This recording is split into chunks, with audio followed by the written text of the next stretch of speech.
Welcome to Business Talk here on businesstech.co.za, South Africa's leading business news platform. As always, I'm your host, Michael Avery, and today we're looking into the strategic engine room of one of Africa's most prominent financial institutions. And at a time when businesses are having to deal with everything from AI disruption to customer expectation overload, I think crafting a strategy that delivers growth and genuine customer value has really been a high-stakes balancing act. Joining me to unpack what it takes to steer a giant like Absa through this is Punki Modise, the Group Chief Strategy and Sustainability Officer at Absa Group. She's someone who's at the forefront of designing customer-centric strategies that aim to be as inclusive as they are innovative. It's a big challenge in a world that seems to be turning upside down. Punki, so great to have you on the show again. Let's just start at the top. When you look across the South African landscape today, what in your view defines a truly customer-centric growth strategy, especially in a world where tech is reshaping almost every touch point that we have with business today? Yeah, no, thanks, Michael, for having me. I think for me, a truly customer-centric strategy, particularly in the context of, South Africa, it has to start with humility. And it's about listening more than talking. So, as institutions, we have to meet customers where they are, not where our strategic documents, hope they'll be. So my sense, therefore, is that in the context of South Africa, that means really understanding the different realities, particularly from an income point of view. Digital readiness, we've got to understand that, and also cultural, context. So technology is powerful, but, on the back of that, it's also not the hero, so the customer ultimately is the hero. So tech should really make life easier, more personal, I think in particular, and also more human on the back of that. So hopefully that gives you some sense in terms of really how I think about, strategy, particularly in the context of South Africa. Yeah, and I often think of that when you say it's got to be more personal and more human. I'm a big fan of music. I listen to all kinds of different music, and I'm just amazed at how, and I love Spotify, and how Spotify in terms of technology has really got it right in terms of an algorithm that kind of knows my taste. It gets a good balance of suggesting new music, and generally like 90% of the time it's something that I'll then add to the playlist. So it does feel like it kind of understands me. And I think that's increasingly what we as consumers are asking of our banks as well. We're saying, right, you're my financial institution. You should understand me and, to your point, meet me where I am. Now, you're tasked with steering that long-term vision at Absa. So how do you balance in South Africa the short-term pressure of acquiring new customers and that long-term value of retaining and deeply engaging with them, particularly through digital channels? How are you thinking about this opportunity? Yeah, I would say short-term growth is exciting, especially, for a lot of us, in banking. But, in all honesty, banking really should be about, how you think about, customers through their lives. So relationships matter more than the actual transactions, that we do. So you can, I think, bring customers in with incentives, or also, ease of onboarding. That's the acquisition part of it. And for me, is when I look at acquisition is a sprint, but it's not, loyalty. Loyalty is the marathon, on the back of that. So therefore, if you think about it in that context, then you can start to, I think more long term, which is start going into things like digital transformation, which really allows us to serve our customers at scale, but also to know, customers at an individual level. What are their preferences? What are their needs? And even what challenges, they might be trying to solve and articulate. Because if you just take a step back from a banking point of view, No customer wakes up in the morning and say, I want to do banking in ABCD. They always want to facilitate some kind of a transaction. So therefore, it's imperative for us to make sure that we understand those needs appropriately so that ultimately when they think about banking, it's more from a solution point of view. So for me is then the most important thing is that that's where we can bridge the digital divide, not just by building the applications, but by making sure, that those applications actually work for everyone, from the student, that's in the university in Cape Town, I think, to a small business owner, sitting in rural Limpopo. Yeah, and now the student example is a good one because increasingly we're being asked to do things online, do homework online, do research. And so part of that solution set might require access to cheaper data, maybe an MVNO type solution or something that enables me to use the internet with as little cost and friction as possible, for example. In your experience, what are some of the most common missteps that you see South African corporates making when it comes to this idea of meeting their customers where they are? Why do you think these mistakes persist? Yeah. So I think you've actually started touching on it briefly, earlier on in the conversation. So firstly, it's about, treating customers like transactions, not people. Ultimately, customers are people. And, you've got to meet them where they are at a personal level. The second thing is really, I would say, assuming what works for one group will work for everyone. That's no longer a viable strategy for any organization going forward. And finally, it's just making digital processes so complicated that they solve nothing. Because what you tend to find is that, we move processes from analog, into digital without really rethinking how that process would naturally work when a customer is sitting at home and looking for convenience and does not have anybody to ask. Interestingly, the other day, I was using a WhatsApp application. And then, so this entity, I'm not going to mention the name, it says you can use this number to, do a WhatsApp query. Then I go in, to do that WhatsApp query. And you won't believe, it said that like, they're not available because I've contacted them after working hours. Okay, I forgave them for that. And then 8 o'clock in the morning, I went in first thing into the same, WhatsApp and sent the message. And they said that their agents are currently busy. I just could not believe that. So for me is, I think too often we design, from the boardroom out, not from, the community in.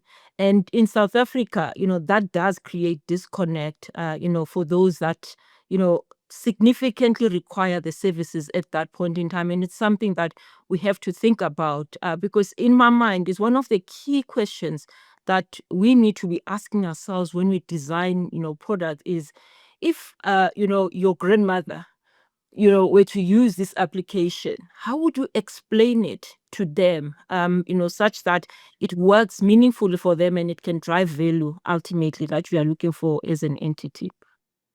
But I mean, yeah, the keep it simple principle is something I think we often take for granted, to your point. But South Africa isn't a monolith. We've got urban, we've got rural, we've got digitally native, we've got digitally excluded customers. So how do you craft a strategy that feels personalized, as you say, without becoming fragmented or overly complex? Yeah. So my sense is you've got to try and obviously simplify it for your own organization. And so how I think about it is you've got to think about it in the form of a bifurcation, if I were to call it that. So it's more almost like a Y shape that, there are certain customers who are going to behave in a certain way, and there are certain customers who are going to behave in another way. So as a bank, for example, is you've got, high value, customers, and also you've got high volume customers. So you've got to think of them, in that fashion where you look at these are the two sets of customers or archetypes of customers that I'm dealing with. But your back ends, should be integrated such that you can, efficiently service both sets of customers without compromising, I think, on the service and the offerings that you give to, these two different types of customers. So really, I think it boils down to you effectively understanding, your business and then making it simple for the customer. So strategy should be about, let me think about the customer first and then solve for the back end, afterwards. So we got to talk about artificial intelligence then, because it's one technology that is allowing, I believe, this hyper personalization at scale. I mean, anyone who's you've played around with ChatGPT or Claude or Perplexity or any of these large language models, you realize how powerful they are at assimilating large quantities of data and then giving something that feels very personalized and tailored and relevant to you. And I'm sure AI is dominating boardroom conversations at the moment and conversations you're having inside the bank around the board. So from a strategic perspective, where do you see the most exciting, but also the most realistic applications of AI? Because I also think there is a lot of hype out there when it comes to customer growth and retention. Yeah, absolutely. I think maybe to start off where you left off around the hype, in tech, you always have to be wary, I think, of hype. But when I look at AI, I actually think that it's redefining, the rules of play. So, in my mind, it's a highly incredible and an efficient tool that when used responsibly, particularly in banking, it can really help us to detect, fraud faster, but also personalize, financial advice, for our customers and also make things like onboarding. KYC is one of the most complex things that you can do, in a bank. So, but AI can make onboarding a lot more simpler. So in my view, then it frees up, our people from repetitive tasks. But also at the same time, it can help us to focus a lot more on the complex stuff and also, solving really human, I would say, centered problems. So that's where I see lots of opportunities. And personally, I use, AI quite significantly, and I'm gaining a lot of time back, through the use of AI. It's just unbelievable what it can do, for us as human beings and the capacity that it just creates for you to think about solving more complex problems as opposed to be worrying about the more simpler problems and challenges. So I would say that, AI at its best, when it works, it makes humans more human in their work. I love that. Makes humans more human. And I believe that to be true as well. In my work, it's freed up a lot of time and made me a lot more productive to go to more meetings, chase more interesting stories. And that is a very human pursuit versus the drudge work of maybe transcribing an interview, for example, which AI, I mean, you can do that now in seconds. It used to take me quite a long time. I'm not the fastest typer. But I also think, and to your point, you said, we've got to use the technology responsibly. And I think a lot of the models are still a little bit of a black box. So to use it in credit scoring might be a bit challenging because how do you go about explaining it? And it could open the bank to all kinds of reputational harms. And I don't think everyone fully trusts the bots just yet. So how should organizations go about building AI into that customer journey without alienating those who feel excluded or overwhelmed by it? Yeah, no, I think, Michael, that's an important question because in my mind is, especially us as banks, trust is everything. So we have to be transparent about, where and how AI is being used, and also understand its limitations as well. Because it's important that we ensure that we also give our customers options, to opt out of some of these functionalities where possible. We, at the same time, I think, also need to blend in AI, with human service so that, customers know there's always, a person that they can speak to, if at all possible. So it's got its place, but you've got to understand, how to effectively utilize it such that it doesn't erode also value, because it can be exclusionary, if you don't think about, what are the things that are embedded in those models which no longer serve us, as we go forward. So I would say, in wrapping, maybe AI works best, when it serves, not when it decides for, the customers on the back of that. Yeah, and that's a very good point. It's almost, you've got to use it as something that's augmenting, that human discretion and that human ability, but not making the final decisions at the end of the day. And I think another conversation that we often have around AI is, oh, it's going to come and take all the jobs. You've got agentic AI now, and it's just incredible what this technology can do. And I think, you sit in a very fascinating seat because you combine both strategy and sustainability.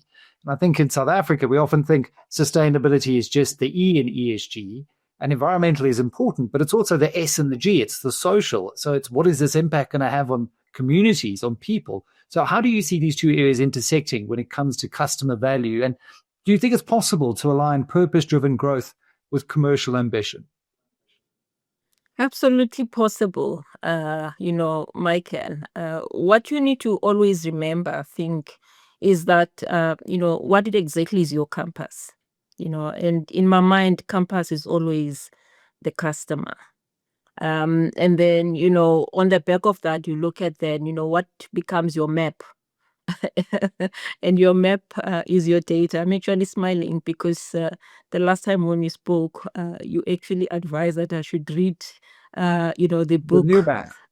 The new map. That was a beautiful book. I learned a lot from it. And I think finally, it's about the journey. The journey has to be guided by empathy. If there's no empathy, customers are going to struggle. So I would say stay close to the ground. The best insights don't always come from the quarterly reports that we generate. They come from conversations with the people that we serve, as bankers. So building resilience into our plans becomes critical, particularly in the context of South Africa. Well, Punki, I'm really pleased to hear that you enjoyed that book because I certainly learned so much from it. And I think it, again, just helps you understand the world through an entirely different lens, which in a world that we're living in today, we're having this conversation now as we've just realized that we are now staring down a 30% tariff from the US. We don't know if that's where it'll stay, but the world is shifting beneath our feet. So I'm just going to ask you one last question. I mean, if you're a young strategy professional watching this who one day wants to sit in your chair, what's your biggest piece of advice for building, I think, a resilient and adaptive strategic mindset in today's South Africa? Because you're going to need those two qualities, resilience and adaptivity, I think, to survive in this new world. You've said it all. Maybe the other piece I would add, Michael, is that, when you think of especially sustainability, it's all about, being clear on mitigation. How do you put in place mitigation actions? And also at the same time is how do you adapt? And in the world where we live in particular, agility is no longer a buzzword, but it's the way of life. So I would say, yes, they can have all the frameworks in place, but stay on the ground because, life happens on the ground and that's where you need to be solving for. So ultimately, I think it comes back to being clear on your compass, and your compass is the customer. I love that. Have your customer as the compass, but be sure to understand the map and the territory as well. Well, that's where we're going to have to leave it for this edition of Business Talk here on Business Tech. As always, big thank you to Punki Modise, Group Chief Strategy and Sustainability Officer at Absa, for offering such thoughtful insights into what truly means to craft customer-led, future-fit strategies in today's South African market. Take care.